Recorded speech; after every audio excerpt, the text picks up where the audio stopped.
my friend. I just want to say thank you for showing up for me and for being a part of this 30 speakers event for me. And I want to say thank you to Clint Darden, who is a childhood friend. I've known him since I was about 14, 15 years old, and just an outstanding person. He recommended you to me, and I was like all in. And then when we had that conversation, I completely understood why Clint was adamant about me having you onto the podcast. And so I just want to say thank you so much to both of you for doing this for me. Yeah, thank you very much for having me. And yeah, I have to a lot to thank Clint for. So he's that kind of guy that gets everyone together and gets everyone connected and gets everyone sharing their stories and experiences, which makes everything and everyone better overall. Absolutely. Okay, so now we're live on LinkedIn. So now I'll go through and we'll start the podcast. I'll go ahead and hide you. Hey everyone, thank you so much for being a part of Show Up to Win presents Show Up to Hill. I am the host, Dwayne Morton, Mr. Show Up to Win himself, and I'm extremely excited. This is episode 21. This is with Ilya Hasavov, and one of my best friends growing up, one of my childhood friends, introduced me to this guy. I I definitely know he's the strongest dude I've met, and definitely on the interview part that we've done, and we've had a lot of people who are a lot bigger than me, but he's also a Guinness Book World Record holder, and so that's a first for me too. So let me get Ilya on here. Hi. Hey man, thank you so much for showing up for this, and just the utmost gratitude to you and Clint for getting us connected. And so, what I like to do is I like to read off these bios and then like to see how you respond to being spoken about, and then we'll talk about that part, Ilya. Sure, of Ilya course. Hasov. Ilya Hasov is a professional strongman athlete, Guinness World Record holder, entrepreneur, and event organizer. As the strongest man of Cyprus, he competes internationally while also helping shape the future of the sport as a director of the Strongman Champions League, the only global professional strongman league. Through SCL, he works with many of the world's top strength athletes and helps organize international competitions watched by millions around the world. Outside of sports, he has built and partnered in businesses across manufacturing, event production, entertainment, technology, and media. While Ilya's achievements span athletics and business, some of his greatest lessons have come through adversity.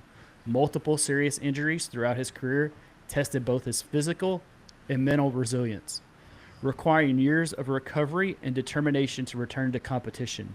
Those experiences shaped his belief that true strength is measured not by what a person can lift, but by their ability to keep moving forward through life's challenges. Together with his wife, pro powerlifter Lily Starben, he is passionate about resilience, personal growth, and promoting man's mental well-being. That's right. Ilya, Yeah, thank man, you for having me. how's that laying when you hear that being spoken about you? It's always a little bit surreal. I never thought I'd be doing half the things that I'm doing or be in the position that I'm in. Everything has been a happy circumstance or a happy opportunity from not always the best circumstances. And I think that mentality, exactly what it says in there, has been part of exactly what led me to be in this position. Absolutely. So I want to dive off to the first question. This is a question I've asked all the other speakers so far. Is with man's mental health awareness, what do you feel like we're doing right or correct? What do you feel like we're missing the boat? And what do you feel like that we could do better? That's a really good question. Um, so there's, as they say, there's no one way to skin a cat. Um, there's definitely multiple things that work, multiple things that don't work, and also the same things might work for some people and not for others. The thing that definitely works for me, and I've picked this up from Clint, he has been a true inspiration. Every time that I've had a setback, I had to I could take all the time that I needed to recover, to get mentally back and present. But one of the first things that we had to do is make a plan. It doesn't matter if you can't follow the plan. It doesn't matter if you're not able to follow the plan. But having a plan is the first step that has always been the biggest help for me to then know that, okay, this is the deck of cards that I've been dealt with. This is the hand that I have to play. What do I have to do to get to wherever the plan is? And that has been able to get me step by step back into the routine of things, get recovered from injuries, get recovered from life circumstances, and make the best of what I have been given. So, as far as Absolutely. your question, then it's, yeah, what are we doing right? What are we doing wrong? The wrong part would probably be putting a little too much pressure. I'd say the one thing I absolutely hate is the over enlarged masculinity pressure that has been put on a lot of men, that you have to do this, you have to be that, you are expected to do this. um, there is no set thing that you have to be or do. You just be yourself, do what you have to do. Just be a good person if that's a choice. The rest comes from there. Yeah, it's a really good answer. And so, one of the things that definitely me and you have in common is the injury part and then coming back. What's the mindset when you first had the injury, and then what was your mindset to get back? And I know Clint was a huge part of that, and me being able to see him inspired me whenever I was injured or I was not feeling well. I was able to pull from what I've seen from Clint. So I know you have a hell of a mentor on that area. Yeah. Um, Clint has been absolutely instrumental. What has also helped me a lot earlier in life, I've done a lot of martial arts. I've played rugby. I've played a lot of different sports. Injuries to me, especially smaller injuries, broken fingers, broken nose, broken bone, damages like torn up knees, etc., was very normal. It is a part of the sport, it is a part of life. Once you learn how to fall, you realize that all it is you got to get back up and carry on. So I think a lot of those experiences with various injuries has helped me model a system for myself that works, or a resilience. But then one of my biggest health issues, and if you like, I can dive into it a little bit now, is the story then that led to Clint. Um, Yeah, go so ahead, because I know Clint's mentorship was really big for you. So instrumental, go ahead. yeah. So I'd say this was probably my second big health issue. I was back at the gym, extremely healthy lifestyle, training, eating right, on a proper diet. I was extremely athletic, training 4 or 5 times a week, swimming, running, all of that. Out of the blue, I woke up one day with extreme pain in my back and chest, and I thought, being the young guy, I have a a spasm. I pulled a muscle, whatever it is. I tried to ignore it for a few days. Uh, I think by day three, when I had trouble breathing, I was lying on the floor. My family pushed me. They're like, okay, you got to get to the hospital. So I got myself to the hospital, got diagnosed. There was a pulmonary embolism, and they told me, okay, I was playing the lottery. It was like a 30+% chance per day that if I didn't address it, it could be fatal. So I think at that point I realized how lucky I probably got that on the third day I was still rolling the dice on that. I got that treated, got out of the hospital. I had very severe lung damage due to it. A lot of complications, even walking up the stairs in the house, I could not do that. I was hacking up, I was coughing my lungs out, I was like coughing up blood just because of the damage to the lungs. It was really difficult going from an extremely active lifestyle to all of a sudden I can't do anything. I can't even walk around the house without having a coughing fit. And I spent about a week in the dumps like that, and then I decided that okay, I have to get back out. At that point, this was the second time in my life that a doctor told me that I'll never train heavy again, I'll never be an athlete, I'll never do anything athletic again, and I have to take it chill. I can lift maybe 40 pounds at best. I can only go on walks.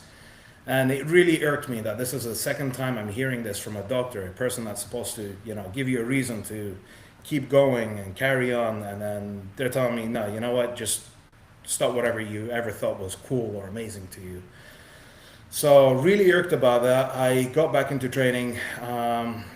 The first few weeks was literally me walking outside the house, trying to go for a walk with my dog. My father had to walk with me, and the first few days it was literally less than a minute of the walk, and I was sitting on the curb, coughing my guts out again, my lungs and everything. Could not breathe, had to be helped back into the house. Still, every day I kept trying to walk out, and again and again and again, until by the end of week one, I actually made it to the end of the street. By the end of week two, I actually made it half the lap that I would normally take with the dog. And then by the end of the month, I was finally able to at least go on a moderate walk. Now, this sounds like a normal thing that anyone should be able to do, but like in that moment when you're told that you'll never be able to do something like that, again, to recover all that ability, despite of what doctors tell you, it felt truly inspiring to myself even that I can do this, that the body is resilient, that the mind can push the body. And then within 2 months of that, I think I got into the gym for the first training session ever, and I got so lucky because I met a friend there, Lawrence. He's still a good friend of mine and Clint's. And the week before that, he trained with Clint Dodden for the first time ever. So he met there. He met me there. He's like, "Oh, you're a big guy. Have you ever tried strongman?" I'm like, "No, I've seen it on TV, but I didn't know that's a thing you can just try." Like, what do you mean? Did I ever try strongman? It's like, yeah, pulling trucks, lifting stones. I'm like, that's a thing you can do. So short conversation later, they convinced me that I have to come over and train with Clint. The very next weekend, I was right over at his place. I remember Clint was very excited to hear about my story. He showed me the Atlas stones. He showed me the yoke. He showed me farmers walks and all of that. In the first training session, it was like 2 3 hour training session. After every event, I was there puking my guts out in the bushes, but then looking up, I'm like, okay, what's next? So from then on, I was completely addicted to the sport, to the boundaries that it pushes. And within 3 months, I was already in my first competition, placed horribly, placed last in the competition. But just that whole approach of, challenging myself with something and having a plan, especially the moment I started working out with Clint, being his friend, hearing his story and realizing that there are many other people that are going through terrible things in life. And despite everything, they show up, they do their best, they have a plan, they work on it. And it really helped me transform the mentality of what it takes to recover, what it takes to win, what it takes to be successful, especially seeing that that was a great perspective training with Clint. That no matter how much we trained or how much we lifted, I progressed through strength really quickly over a matter of years. I went from being last in an amateur competition to having podiums or competing at international competitions. I went from 150 kilos, so 300 pounds, 330-pound deadlift to all of a sudden an 800 plus deadlift after a few years. And whilst I was progressing so fast at the gym, Clint was almost always stronger than me. But at some point, I overtook him in strength, and there was never any tension. But this is a thing that I learned training with Clint, that I don't care how much someone lifts. I don't care what the numbers are on the bar that you pull or the weight that you lift. I care about the intensity that you put into the lift. You can have 1 plate, 2 plates, you can have 10 plates. If you're putting in your genuine effort, putting the intensity into it, I am all there with you, for you, and I'll be happy whether I'm doing 5 plates or 10 plates and you're just doing 1 plate. I will be there training with you and enjoying it. If it's a matter of you just trying to outdo me on whatever the number is without putting in the intensity or not putting in the care, I rarely ever care about that. Yeah. So real quick. So for Yeah. people where where I'm from and where Clint's from, we used to drive by and we would see Clint doing these like incredible tasks, and we're like, he's picking up a car, like those type of things. And so I understand like how you were just like in amazement, but also one of the things that you said was how you had a plan, got a mentor in Clint, and then attacked it. I'm a big believer. If you before like you decide you're going to begin, you can either plan, get a mentor, or you can begin, get a mentor, and then have them create the plan. And for Hmm. you you kind of did both because Clint helped mold that. Other thing is, Clint was a huge inspiration for me when I first got diagnosed in '06 because I reached out to him and he gave me a plan. I'm like, dude, I'm not capable of doing this. Like right now, like I'm barely getting up three flights of stairs. And then we had a conversation. He was like, just do what you can do, move your forward. He just keep moving forward, and he was like, just build upon that. And so I love the fact that you were doing the same thing. And Yep. that's also another thing with being resilient, but also just taking another step forward and another step forward. And, it's like you said, you were last place in an amateur, and then the next thing you know, you go from 330 to 700 on a deadlift. The beauty part is we don't realize what our mind is capable of. And that's why I wanted to ask you the mental aspect of weightlifting. You're doing stuff that the physical body in science says you are not able to do. But your mind is able to push you to say, yes, I can. Can you break down the mental part of preparing yourself throughout the day for those lifts? Absolutely. That's a really good question. And a really good observation about the science world saying that you can't do something. I've personally been told 3 or 4 times by doctors that I'll never be able to do something again. And I've went far and beyond whatever they could ever possibly say or imagine to me. I do think that's something that they should step back on and maybe not limit people like that. But as far as what has helped me get to these things, usually, as we said, having a plan. With Clint, it would always be like, okay, what's the next thing that you can do? What's the cool thing? What excites you? Find one thing that excites you. It can be something simple, like I want to be able to walk to the end of the street, or it can be something insane, like I want to pull a plane. And I've had both things in my life. So I've seen your Facebook. I've seen the plane thing. I mean, so it's like real. I want to let the audience know this stuff is real. Like that's the other part is like this is not just like, hey, he's climbing skyscrapers and swatting down airplanes. No, this is like true stuff. Yep. So even my Guinness World Record was exactly a year after I had another serious medical thing where the doctors specifically told me that I'll never be able to do anything cool again. Exactly a year to the week, I set a Guinness World Record on a TV stage, having a rope skipped while I jumped holding an anvil. Everyone thought that would be something I'd never do in my life again. So every time we would come up with a plan and say, okay, is this exciting? Is this something I want to do? Yes. What do we do? And it doesn't matter how far away you are from the plan. The idea is that you have to have a plan. You have to have a step one, whatever it is. So that mentality really helps then with my everyday, day to day steps. So the lifestyle and having people in your life that, I told my wife that, hey, this is what I want to do. This is my goal. This was my Guinness World Record. I told my coach, I told Clint that this is what I want to do. My whole family knows that this is what I want to do. And it's very important because it holds me accountable to myself. Because there are days, absolutely, where I wake up and I'm wondering, why am I even doing this? There are days I'll come up into the gym and I'm wondering, why am I in here? Why am I even bothering? And that's absolutely normal. Discipline isn't about never having those feelings. Discipline is about um, finding the reason or the way to overcome these feelings and surpass them and figure out why are you having these feelings. And that comes to the mental health part, that it's absolutely okay to have a negative mindset sometimes. You can't always be positive. Even the most positive person in life always has some negative circumstances, scenarios, or thoughts. That's just unavoidable. And especially with the prevalence of social media and everyone telling you that you have to be 100% positive. You got to be like waking up at 5 in the morning and having a cold bath and doing this, and your whole day is structured. That is impossible, and those are not real people or real scenarios. You will have a bad day, no matter what. So part of the discipline and having a plan is, having a plan and going through that and figuring out what the next step is. So one thing that we found that's been kind of in common with a lot of the speakers is those men finding other men to have a form of brotherhood.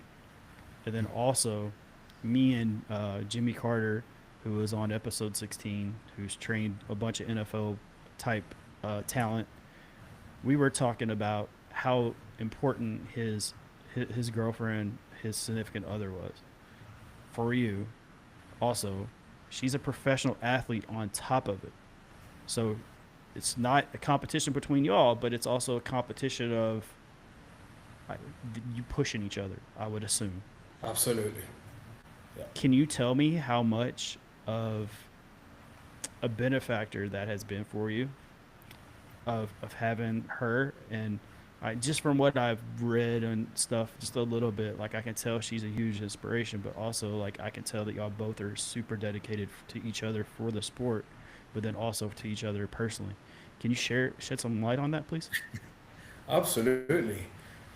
Uh, for as flashy of a strength athlete I am, pulling planes and boats and having Guinness World Record, I genuinely think she's a better athlete than me, by far. She might lift less weight than me, but pound for pound, she's significantly stronger than I ever could be. She's an incredible athlete. She's a top 10 powerlifter in the world.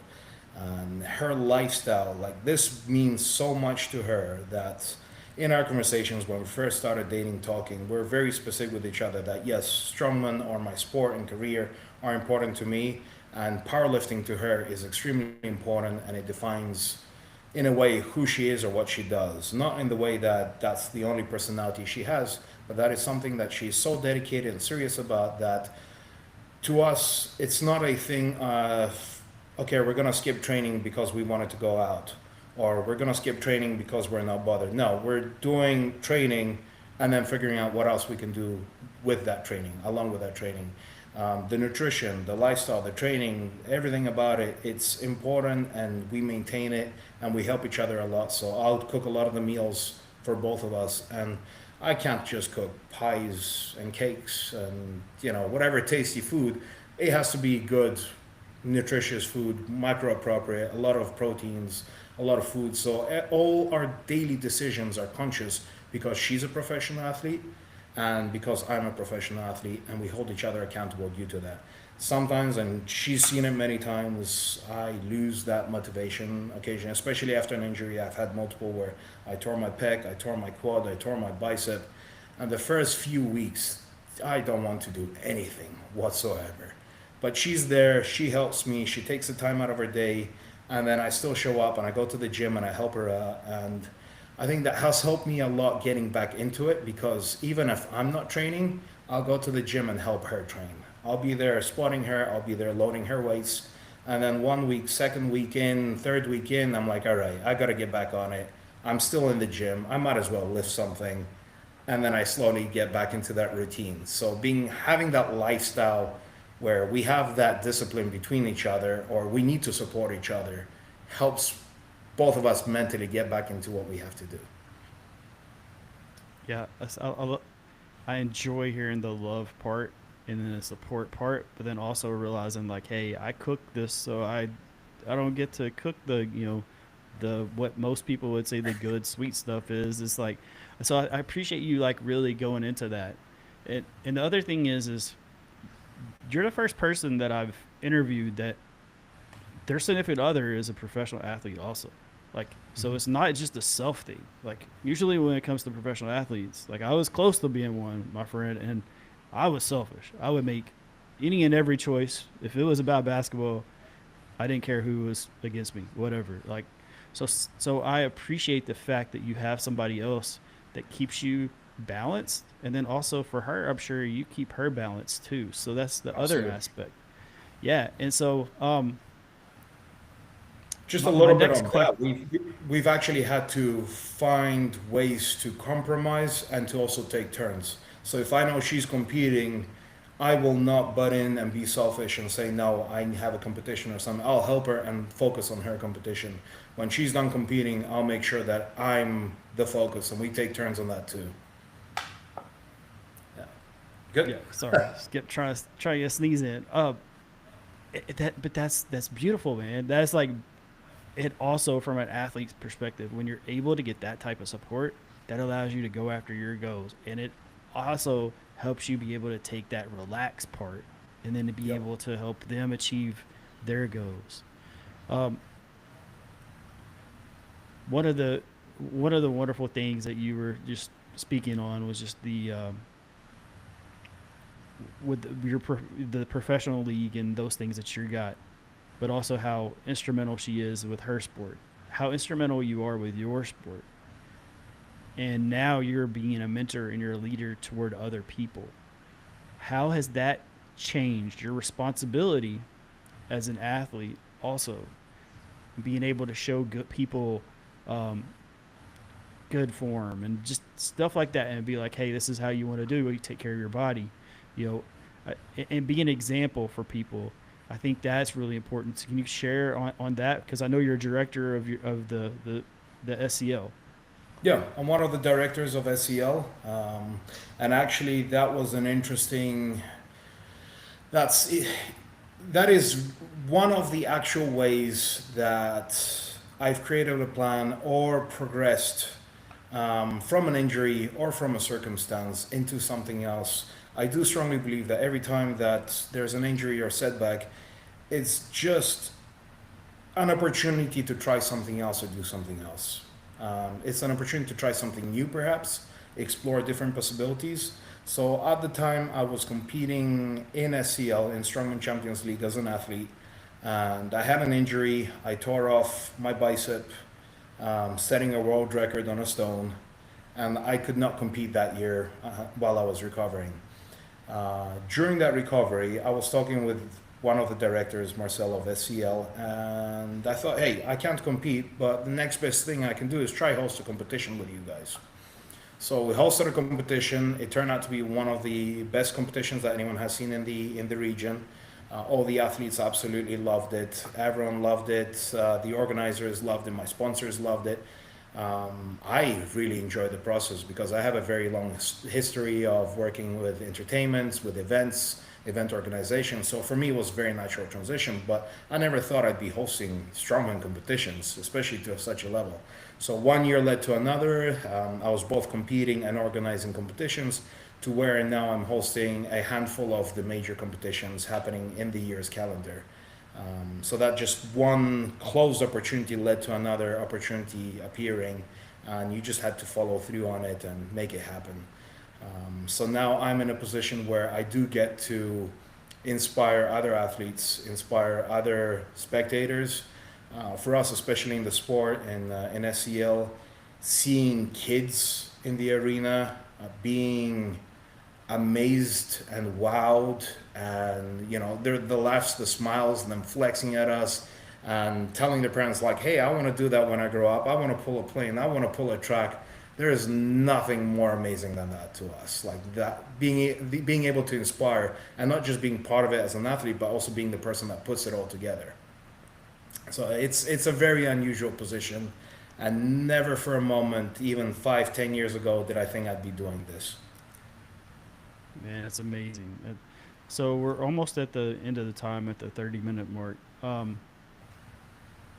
What would, if you could go back and go talk to like your younger self, what would he say to you? Now, this question always gets messed up. They always say that like you say to the kid. I'm not saying that. I want to know what you think yourself as a little kid would say to you right now. What a little kid would say to me right now. Wow, Yeah, little kid what me little would be Ilya would say. seriously. Yeah, little kid me would be seriously impressed. I remember as a kid, I watched strongman on TV. I saw these big, massive guys pulling a train, um, pulling trucks, lifting stones, and I thought that was so incredibly cool.